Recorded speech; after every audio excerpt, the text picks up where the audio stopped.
আইয়াবুদু, বান্দা যত ইবাদত করবে সব করবে আমার আল্লাহর জন্য। বান্দা নামাজ পড়বে আমার আল্লাহর জন্য, বান্দা হজ করবে আমার আল্লাহর জন্য, বান্দা রোজা রাখবে আমার আল্লাহর জন্য। সামনে রমজান মাস আসতেছে, আপনার আমার ঘরের দরজায় রমজান করাঘাত করতেছে। ও বিরুলিয়ার মুসলমান গো, রমজান সম্পর্কে বেশি কিছু বলবো না, তবে আপনাদেরকে একটা হাদিস শোনায় যায়। আপনার আমার নবীর পায়ক, আপনার আমার নবীর সাহাবী হযরত কাআব ইবনে উজরা রাদিয়াল্লাহু তাআলা আনহু বলেন, প্রসিদ্ধ হাদিস আপনারা হয়তো শুনেছেন, আপনার আমার নবী জুমার মিম্বারে ওঠার সময়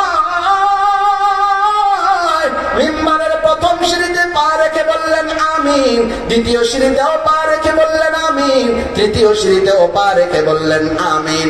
সাহাবায়ে কেরাম আপনার আমার নবীকে ডাক দিয়ে বলে, ইয়া রাসূলুল্লাহ, আপনাকে তো কোনোদিন এইভাবে জুমার মিম্বারের সিঁড়িতে পা রেখে আমিন বলতে শুনলাম না, কিন্তু পয়গম্বর গো, আজকে আপনি কেন জুমার মিম্বারের প্রত্যেকটা সিঁড়িতে পা রেখে আমিন বললেন? নবীজি আমার সাহাবীদেরকে ডাক দিয়ে বলে, সাহাবীরা শুনো, আজকে আমি যখন জুমার মিম্বারে উঠব, আমার আল্লাহ রাব্বুল আলামিন ফেরেশতাদের সরদার হযরত জিবরাইলকে পাঠিয়ে দিয়েছে। হযরত জিবরাইল বদদুয়া করেছে, আপনার আমার নবী আমিন আমিন বলেছে। এই বদদুয়া কবুল হওয়ার ব্যাপারে কোনো সন্দেহ থাকতে পারে না, ঠিক কিনা? নবীজি আমার সাহাবীদেরকে ডাক দিয়া বলে, সাহাবীরা শোনো, জিবরাইল আমার কাছে আসিয়া তিন ব্যক্তির নামে বদদুয়া করেছে। এক নাম্বার, জিবরাইল বলে, ইয়া রাসূলুল্লাহ, ধ্বংস হোক আপনার ওই উম্মত, যে উম্মত তার মা বাবাকে জীবিত পাইল কিন্তু মা বাবার খেদমত করে খুশি করতে পারলো না।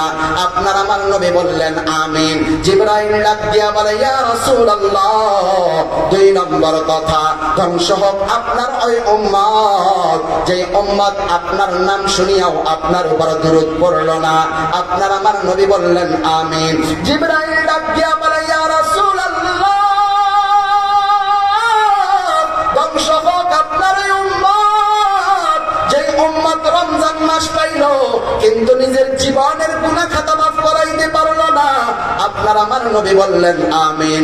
ও বিরুলিয়ার মুসলমান ভাই গো, এই জন্য রমজান মাস আসলে আমার আল্লাহর কুদরতি পায়ে পড়িয়া যেভাবেই হোক গুনাহগুলা মাফ করায় নেব। রাজি আছি তো? আওয়াজ দিয়ে বলি ইনশাআল্লাহ।